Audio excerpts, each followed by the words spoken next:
Welcome back to another episode of the I Hate It Here podcast. I am super pumped about today's guest. She's a close friend and someone I've admired for so long, and she's about to be a published author. So I am so excited to have her here. Anessa, welcome. Oh my gosh, thank you so much. I always love being on your pod. It's been a long time coming. We've done so many events together. Anessa's been at my live events, my virtual events, and now we're doing the podcast episode. So you've probably heard from her before. So you're in for a real treat. Between the two of us, I just feel like this episode is going to be full of a lot of real talk, some light hijinks, and maybe some cursing. Yeah, and a little, maybe some hot takes. Maybe some hot takes, definitely. Well, that's perfect because the first question I love asking every guest is, what is your one HR hot take? You're the only Oh my gosh, my one HR hot take. Okay, so here's my one HR hot take. I really don't like how we manufacture this new year, new you strategic stuff in business and in HR every year. Yeah. And it goes against this is like what we'll talk about, I think, in a little bit too, but it goes against our humanity to start new things in winter, especially in the US, right? Like we're not supposed to start new things in winter. We're supposed to start new things in spring when other things are blooming and starting again. And that's when our bodies naturally, with the sun, are supposed to start new things. And so my hot take is we don't have to start everything over based off of a calendar that man invented. So for me, it's like, this is our time to really think, to dig deep, to rest, to recharge. And everyone's like, January 2nd, let's do this. Da, da, da, da, da. And it's like, okay, hold on. Can you just pause? And I think we start to get into this mechanism of going to go. Yeah. And it's not always great. So that's my hot take. Yeah. I love that. I have a love-hate relationship with New Year's resolutions, like the new year, new me thing, because Me too. I'm honestly like, I know I have read all the research about how hard it is for human beings to change. And I don't want to say I don't believe in change. I think change is possible. I think people do amazing things like run marathons and beat addiction and do a lot of great and wonderful changes. I just think it's so hard. And winter is my least favorite time.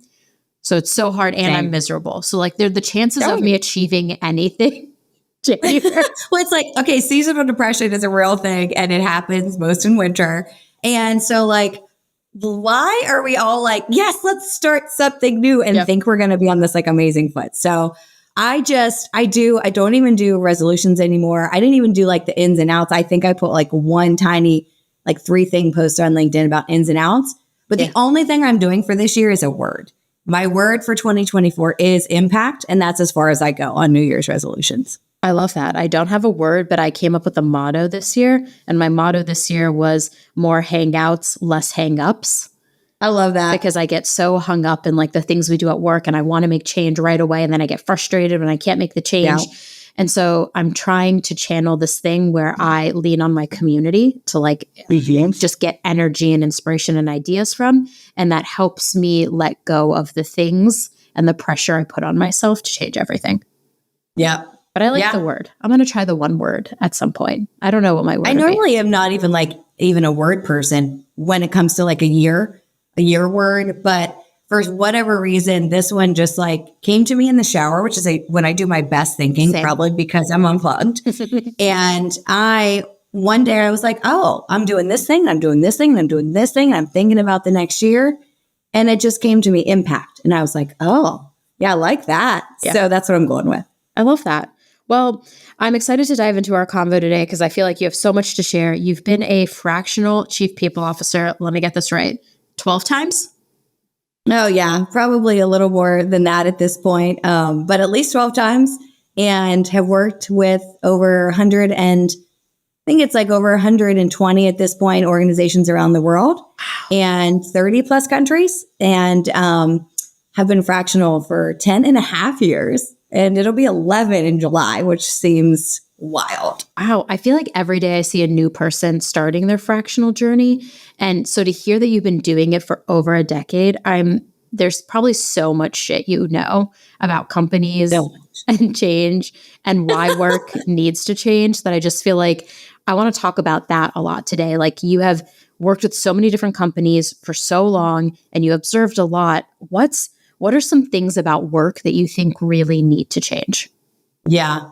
So it is interesting because part of the reason I wrote a book is because I kept seeing trends, right? Like there are trends that you can see over 2 organizations, let alone, 100. And there are some really glaring ones that not only I have directly witnessed and seen, but in talking with so many colleagues and people in our space, these are also trends that other people see. And so there was not a book out there talking about all these things and why all these trends that we see typically tend to be bad ones. And they go towards why work is so awful for so many people, right? And so there's a lot that needs to change. I think the last stat that I saw on disengagement was more than 80% of people are disengaged at work. And that is the highest disengagement that we have seen in a really long time, maybe if ever. And I mean, we probably saw it years and years and years ago, but nobody polled everyone to say, do you feel disengaged? But, from when we started measuring employee disengagement, it's really high. And we're all looking around and going, why does work suck? And work sucks for a lot of reasons. There's a lot we need to change. But when I look across all of the trends that I've seen, I think about all of the organizations that I worked with across PE, VC, angel-backed firms, public, private, nonprofit, just all across every industry. The one thing that really boils down to is when we keep the status quo in place, it makes work worse.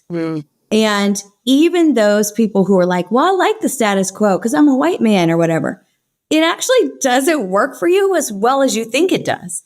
And so if we really start to dive into what is it about the status quo and work that keeps us there? It's the comfort. It's the thing that we know. It's what society told us to do. It's what we're supposed to do, right? All of these things that, again, are an illusion because they're man-made. All of these add to why work is so awful at the moment and why people are so disengaged. I mean, there's a reason, right, by the pod and your newsletter is called I Hate It Here because a lot of people hate work. Yeah. So, the one thing is keeping up the status quo is not going to help anyone. We really have to push against it. And we've got to start doing work completely differently. And not like the future of work, because we've heard the future of work for 10 years and not enough has changed. And I just roll my eyes every time someone says that. We need a complete dismantlement, like a complete shakeup. Like, let's tear it down and start over. We need a revolution of work. Yeah, I absolutely agree. I'm so excited to read your book. Oh, I've pre-read it. Sorry, spoiler to everybody. I'm like, bit of a reader. But like, hey, y'all are going to be really excited to read this because it talks a lot about like what does maintaining the status quo look like.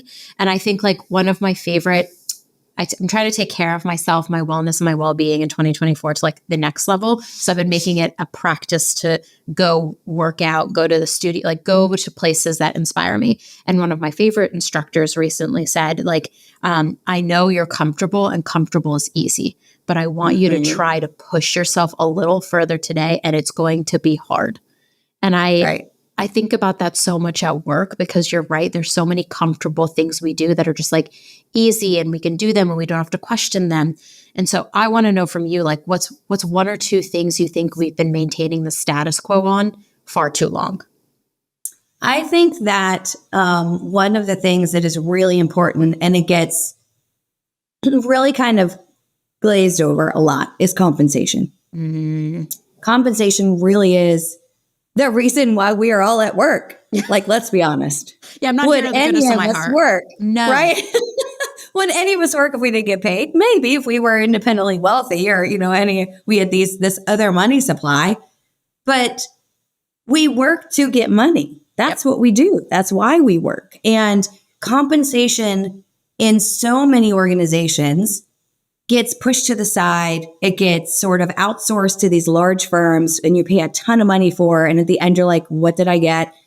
And it's such an important thing. It literally is what puts food on the table for families. Yep. It's what puts people into, the different schools. It's what puts people into like summer programs for kids. It's literally what helps pay for some of the extra healthcare costs that aren't covered, even with insurance, right?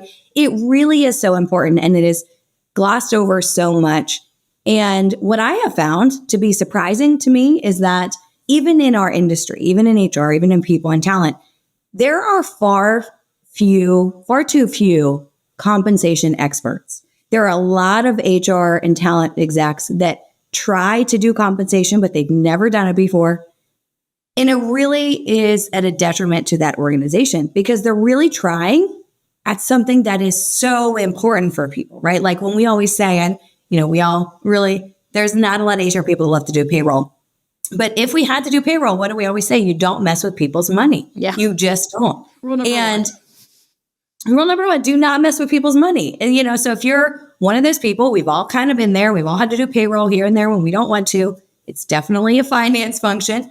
But it's not messing with people's money. And it's so important. And when I talk about compensation, we have so much work to do just to get to equality in compensation, let alone equity in compensation. Yeah. And there are far too few organizations ready to have the equity compensation conversation. And equality means just like actually giving people the same amount of money for the same job. And not saying like, well, I knew Joe for 5 more years, so he's going to get more money than Sam because I don't know Sam as well. Or say, that's not equality. Equality is they have the same job title. They should be paid the same. Yeah. That's what that is, right? And even getting to that point is really tough for a lot of organizations. It takes time, it takes money, and there's a way to get after that and go about it that a lot of execs just don't know how to do. The second thing with that is talking about equity, right? We talk about the compounding elements of, say, Wall Street, right? When you put $1 into Wall Street and it compounds every year, it gets you exorbitantly amount more money, 7 or 8, whatever, than if you would wait 100 years and put $1 in. It's the compounding effect that really makes it valuable. Well, it's that in reverse for those that aren't white and those that aren't men in compensation. And so if you think about that backwards, the negative compounding effect of a white man getting this salary, $5K more a year for 20 years is vast. And when you start to think about how much money is lost and how much inequity there is in compensation, that is one of the things that is so majorly important and is not talked about enough. And it is, I think it's definitely one of those things where we find comfort in doing like the, well, we're going to tie performance to compensation. And again, that is based on such a subjective metric of one person's idea of what another person does in their job. And by the way, that person may have no idea what that person actually does on a day-to-day. They may have, they might talk to them for 2 hours a week. They don't actually know how they're doing. And that person's livelihood is based off of that one person's idea of how they're doing. Like if you think about it from just that pure boiling it down to such pure dynamics, that doesn't make any sense. But so many companies still continue to do it. And there are better ways to do compensation that are separated from performance. Yep. There are better ways to do compensation that are more equitable and more equity driven. And it's just not something that we hear about enough. And it's interesting because it is actually the longest chapter in the book on purpose because it is so important. And there are so many complicated pieces to it and so many things that you need to think about. But that is one piece where if you can get that right and you can do it really well, people are going to be highly engaged. People are going to be loyal to you. And people are going to be like, how can I grow my own career at the same company? Because you are providing literally more livelihood for them to be able to do their role. The second thing I would say, like what should change and work and how can we push against the status quo, is being very transparent on where you are now. And just having an idea of saying, we're pretty good here. We're pretty good here. But where we've got to do some work is in between. And yes, that takes vulnerability. And yes, that takes courage to be a leader and say, we don't have it all figured out. But no company, no leader has it all figured out. That's another thing that you learn across 100 plus organizations is every organization has their issues. There is not a perfect one out there. Yeah. And perfection is unattainable in any form of a human dynamic. Work is no different. What do you think holds people back from saying, Because like when I do interviews for the current company I work out with, we're a pre-seed startup. I tell every candidate I talk to, like, hey, I just want to be honest about our environment. We're a pre-seed startup. It means we don't have a lot of resources. It means we're trying to build things while we're doing them. Like, it's a great place to work. You're going to meet some of the most wonderful people you know. But if you are coming here to expect every process to be fully baked out and all the answers to be given to you, this might not be an environment for you. And a lot of candidates are like, wow, I never thought anyone would say this or admit this. And I just wrote about how like 40% of managers admit to lying in an interview. Yeah. So what do you think is holding people back from being transparent and honest about what they are as an organization? I think, again, it's going back to status quo. There's this like weird status quo mechanism with leadership that we're supposed to have it all together at all times. Like, we're all robots. And Definitely we're not. Definitely We're not robots. I wish. We are not robots. And we all would like working in a place where there were all robots. And so it's this weird dynamic where it's like the professional thing to do to not speak any like even neutral, no negative thoughts about your employer. Well, from a candidate's perspective, if you just heard 100% perfect things about a place, I don't know about you, but I would be highly suspect. I was going to say, they could sniff what the is bullshit. happening. Yeah. Right. Like, what is happening and where are the holes? And now I'm going to like actually be asking you more questions because I'm concerned you're out of touch with reality. And so for me, it's like that those leaders that try to act all buttoned up and like they have it all together, they're actually doing a disservice to every other person reporting to them and every other person in the organization because they're holding a standard up that does not exist. They're holding a status quo up that does not exist. That makes people that are looking up towards them and using them as role models feel like they can never attain it, which then becomes this like added mechanism. I don't really love imposter syndrome, but like it adds to that. It adds to the mechanism of like, well, I'm not perfect, so I can't do this. Newsflash, no leader is perfect. No company is perfect. And so it's this like old school professionalism, status quo BS that is, oh, every leader has to have it buttoned up at all the time. No, because they're not robots. And I think really great leaders are vulnerable and will say when they don't know things and will get help where they need. And they will encourage other people to do so on their teams. And what that does is there's another thing that I have on that piece, which really I've seen so much. When you have a bunch of button up leaders, it creates way more silos. So if you're ever in an organization where you're like, why is it so siloed? It's because those leaders don't feel comfortable to be vulnerable, so they don't collaborate. They want to hoard information. They want to act like they've got it all together, but they create these really high silos that no one can get through. When you have leaders who are vulnerable and open, collaborating and saying, I need help, it has this amazing effect across the organization where you're able to see more cohesive leadership and collaboration. And what that allows not only those other people working with you to do, it allows the people working with you and for you to say, oh, I don't have to know it all. And I can go find someone who's an expert in my organization at this thing, seek their help, and they're going to do the same for me. And that creates these amazing bonds and partnerships in an organization that you would never have with buttoned up leadership. I was just thinking, I've never thought of silos, like the creation of them and how they happen in an environment be due to like lack of vulnerability. I've never thought about it that way. So you just like added that idea in my head, and now I'm probably going to think about it all day long because you're so right. Like when you are afraid to collaborate, you're going to build up those walls. You're going to say like, I only have the answer. I'm not going to let anybody in. And that does really create a tough environment for even your team. Like your team wants to collaborate with other teams. When you feel so like pressured all the time, like and your team feels so much pressure to be perfect, which doesn't exist. So you are putting really hard, really unattainable mechanisms on top of your team, whether you realize it or not. You might not say you have to be perfect, but them seeing you try to be perfect isn't helping. It's doing the same thing. So it's that mechanism of like, they're constantly under pressure. And what do we know about humans? None of us do our best work in that time. None of us do our best work when we feel pressured and we have to perform and we have to do this thing. And it's like, oh my gosh, if I mess this up, I'm screwed. Like none of us do our best work then.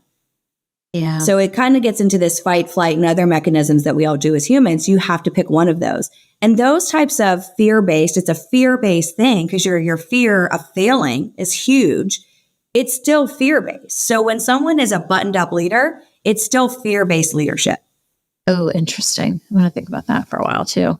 Well, I think the other part about being transparent is we live in such an age of like online times that I think a lot of leaders, like the amount of HR teams I've worked with that are afraid of things being leaked, screenshots being taken of their Slack conversations, of the emails, like finding out. I've worked at 2 media companies. Like I know how you I know how to get in touch with a journalist and break news. You know what I mean? So I think that's the other thing that's holding back a lot of leaders from being transparent. And there's been this like extra lens on HR, especially as in 2023, we went through all those layoffs where employees were like, we just saw I don't know if you saw that TikTok with a woman being laid off, Brittany, I can't remember her last name. And she recorded her whole layoff, and everyone on the internet is now talking about why her HR team couldn't have been honest with her about actually why she was being laid off. Right. And I think it all comes back to this lack of transparency, and they're trying to maintain an image of something that isn't reality. Right. It's trying to hold up this veneer. And I don't know if you know, like, I don't know if you've seen movies, but I just imagine this Fabergé egg, right? Like where it's like this really pretty exterior, but like what's on the inside, we don't know. Right. Like, and I feel like it's trying to hold up this very fragile, very beautiful veneer to protect whatever's on the inside. And what's on the inside could just be nothing, or it could be less attractive. Like whatever that is, to me, it's that Fabergé egg because it is so fragile and it takes so much thought to hold up that veneer that, and just thought, time, productivity. Imagine what people could actually do with that instead if they weren't trying to hold up the veneer. Yeah. The transparency piece is so interesting because I, as an HR person, probably default to transparency. I'm like, just tell them how we came up with the idea for compensation, tell them how we built performance reviews, tell them what on, like if you tell the employees more, I think you're just going to get better partners from the employees, and they're your main stakeholder, right? Like if they're upset, you're not doing your job well, essentially. Right. But what advice do you have for HR people who maybe do default to transparency or want to, but they're working with leaders who are too afraid to do that? So a lot of times what I will ask leaders that are afraid of transparency in exec meetings, one-to-one, whatever, is tell me what are you afraid of? What's the thing that you are afraid is going to happen? And when they verbalize it and they walk through it with you, and then I say, okay, if that did happen, then what would the fallout be? And they walk through it with you. They realize it's not actually as bad as they think. So like what actually would happen, worst case scenario. So I walk through that with them, and it's like, I hear your fear. Let's walk through it together. I'm here with you. Okay. And if that happens, what will we do? Got it. We know that. So that's worst case scenario. Most of the time, it's not going to be that worst case scenario. It's going to be something different. So what I often ask is kind of, once we've gone through that kind of process and those questions, is I go, okay, step back with me a few steps, 2-3 steps. And let's talk about what could happen if you do this. What could happen if you're transparent? What are the best outcomes? What are the best scenarios that could happen? And then when you juxtapose the best scenario with the worst case scenario, a lot of times, 9 times out of 10, leaders will say, oh, wow. Yeah, it's worth me being transparent to try to get to this best case scenario. Yeah. It is worth it. And it's that fear of just like, well, I'm holding it inside, and do I feel the same way? And does everyone else feel the same way? But if you verbalize it, it's also freeing. It takes a lot of brain capacity to hold up a veneer that doesn't exist. Same with our companies. We do the same as like leaders, right? How much more freeing would it be to just say, this is my fear.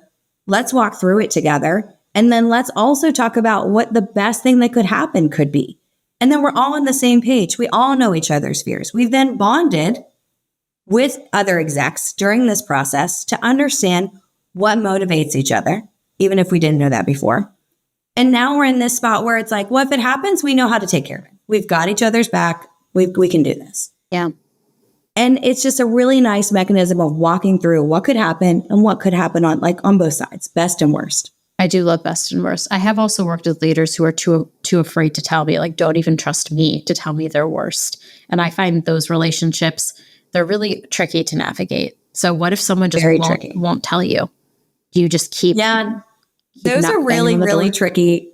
Those are like, those leaders are like, where you're like, will you please go to therapy? Because there's a lot of stuff you have to work out. Yeah, you need to go talk to their therapist, not me. Yes. It is not me. Please go to therapy.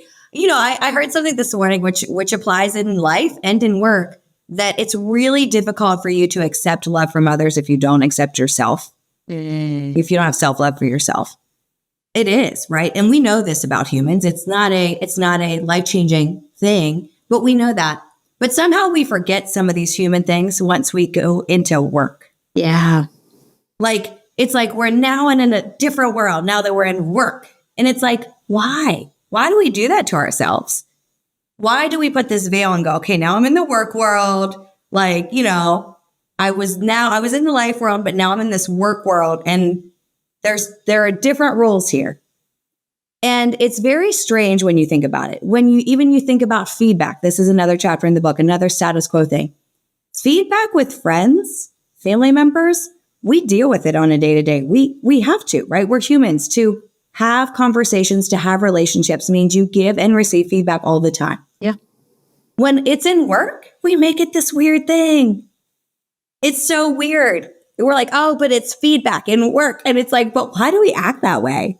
It's just a human to a human. It's a relationship, just like any other relationship we have. And the one thing that's different is there's a mechanism of power, right? There's a mechanism of power. There's this mechanism of authority. There's a mechanism of they are literally attached to my livelihood, right? And so my feedback gets weird. But I think the best leaders, back to that point of like understanding each other and being vulnerable and being open and transparent, the best leaders create a space for feedback to happen more organically, naturally, and also in a way that doesn't seem so robotic and work-like, that it just happens. And then those people feel more inclined to then give their leader feedback, and the entire organization gets better. And so I think it's, pushing back against the status quo or a lot of these different dynamics of all the things we touch in HR, but it's also just removing the veil of work has to be 180 degrees different from life. Yeah. Because it doesn't need to be. I was just thinking about that. There's so many things that I give my friends feedback on that I imagine I have never liked when a manager gives feedback, mostly because I think some of their feedback is wrong. But that's just because I have taught people how to give feedback for so long that like when someone tries to give me feedback, I'm like, well, actually, doesn't really work. That, right? Can I give you some feedback on the feedback you're giving me? But you're like, you're so right. Like you give your sister, your mom, your best friends, you're giving all of them feedback. Like why in work? I think in work it becomes added pressure because we start to think to ourselves like this person, this feedback now could potentially impact my livelihood because we've tied performance and feedback, compensation and feedback so closely together. So going all the way back to your first point when you said we should remove them, I do think it's that all of these things tied together. Exactly. Right? There's a thread through all of these things. And which is why so much has to change. Well, I think like once you remove the threat or the power over your earning potential, once you can find a way to divorce like the money and your livelihood from the work that you are doing and the performance you are maintaining, I think it just becomes like a safer environment for the employee and a better environment for us as HR as we're trying to change that narrative. Like everyone always worries, like, does my manager like me? Because I'll only get a raise if my manager likes me. And it's like, that should not be our reality. That is like a version of the old boys club, essentially, like getting good and you get the promotion, you get the reward. And it's like, it shouldn't be like that. When it's just like another version of like, well, I was on the golf course that day and you weren't, so I get the promotion. Or I went to college with that person. Right. No, that doesn't matter. I love that we connected point 1 and point 2. That was like totally accidental, honestly. So good job. Go us. Good job, Brad. Good job, guys. Are there any other status quos you think we maintain at work that we've talked about compensation, performance, like transparency, anything else that you would add or that you touch on in the book that you just think would resonate with people listening today? Oh gosh, professionalism is a made up illusion. Yeah, we all know that. If you think back to professionalism, if I ask you really split second, think of a professional in your head. It's a man with a suit. Right. A man with a suit. And who made that? Who made that in our head? Men with suits. More men in other suits. Right. And so if we go into a room and it's full of all white men in black suits, do we think they're any smarter than if we go to a room full of like 20 people with diverse backgrounds, lived experiences, and dressing all sorts of ways with lots of amazing assets and beautification on their selves? No. Right? Like the suit does not automatically make you more intelligent. And so like professionalism, it's not like, oh, I'm going to put on my intelligent suit right now because I'm stupid when I'm not wearing it. I better put it on. It's not like an Avenger suit that has all these things, right? It's literally a piece of clothing. And I love a suit. I love a blazer as fashion, but like professional in the way that we think about professionalism is a made-up illusion. Yeah. It is as silly as wearing red shoes on Tuesdays. Yeah. Back to the if someone said we're all going to wear red shoes on Tuesdays, we'd be like, that's dumb. I don't even own red shoes, so I'm right. Well, unprofessional. Right. Don't own them. I think it like goes back to that power thing too. It's like when you fall into the conception of what professional looks like, because we've all been exposed to it for so long, which is part of our unconscious bias, right? You have to think about like, what have I been exposed to consistently that's like led me to believe that a man in a suit is professional.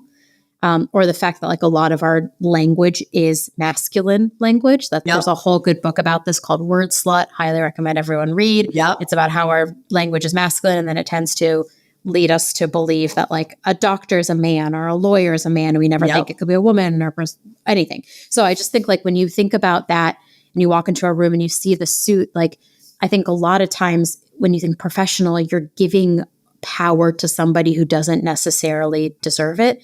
And you're taking it away and holding back others who could potentially deserve it. Absolutely. Yeah. And professional is about, for most, essentially most knowledge workers, right? Professional is what is in your brain and what can you do and what can you figure out? Not what do you look like and what do you wear. That's it. Right. Like what is in your brain, what you can do, what your experience has been, what you can figure out. That is it, period. Yeah. And everything else is just labels. Everything else is just window dressing, right? Like everything else has nothing to do with whether the person can do the job. And I always find it interesting when people are like, well, what if I want them to meet with clients? And what if I this? And what if I that? And I'm like, that's a lot of excuses that you're making up in your head based off of actual nothingness.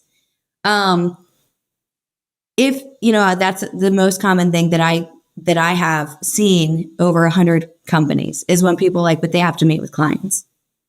And what I found is that in talking with people and even in talking with clients of our clients, customers, they don't care. So it's a made up illusion of like what we think is professional.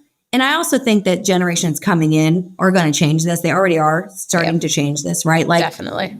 Professional is just not going to be a thing that either means the same or even is a thing probably in 10, 20 years from now. It's just not. Look for that day. Because we want to show uniqueness. We want to show how we're different. And it's, one of the people that I used to work with used to say that we love people's unique abilities until they get in-house. And then we say, we love you. You're unique. You awesome. Come and be with us. Come and work with us. And then it's like first in, now conform. And it very much is that if you think about it, right? It's like, we love how you're bringing this and you're bringing that. And oh, I love that. And then it's like, no, now this is how we do things. And it's very weird when you think about it. It's kind of cool. Like when you think about it, you're like, wait, what? You want me to wear the same thing, act the same way, do the same things that everyone else does? It's very cult-like in certain ways. And it stifles innovation. stifles innovation. Yeah. Why stifle the thing that like makes people beautiful and unique? I don't know. So we've touched on, let's see, we've covered the status quo around compensation, the status quo around transparency, and the status quo around professionalism, because I do think all three of those are being actively challenged in a lot of environments.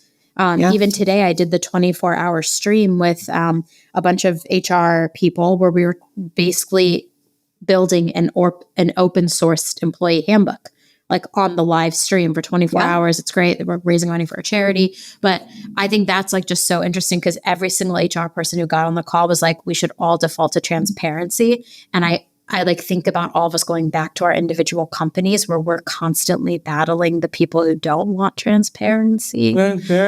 So I think there's a lot of challenging of the status quo going on at work because you and I both know like the way we have worked is not working for everyone anymore. No, and there's a reason that there are more people in therapy, more people needing pharmaceutical help, more mental health disorders now, more disengagement. Do we all just think that's because of chance?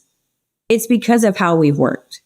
And so there's so many things that have to change. I mean, like even today, you and I are like I'm in like a sweatsuit. I'm in a tie-dye sweatsuit, right? Like we're still professional. I didn't lose my professionalism by not having a suit on. And it's if you think about it, the revolution of work just instead of making it really easy for one subset of a demographic to do really well, the revolution of work is about everyone being able to do well. And by do well and be well. And that is something that we don't necessarily combine at work is being well. We all are looking at how do we do well. But the kind of hidden secret is when we are well, we do better. Yeah. And so when everyone's just focusing on doing well and forgetting about the being well, they're really not getting the holistic approach of what someone can bring if they want to bring it.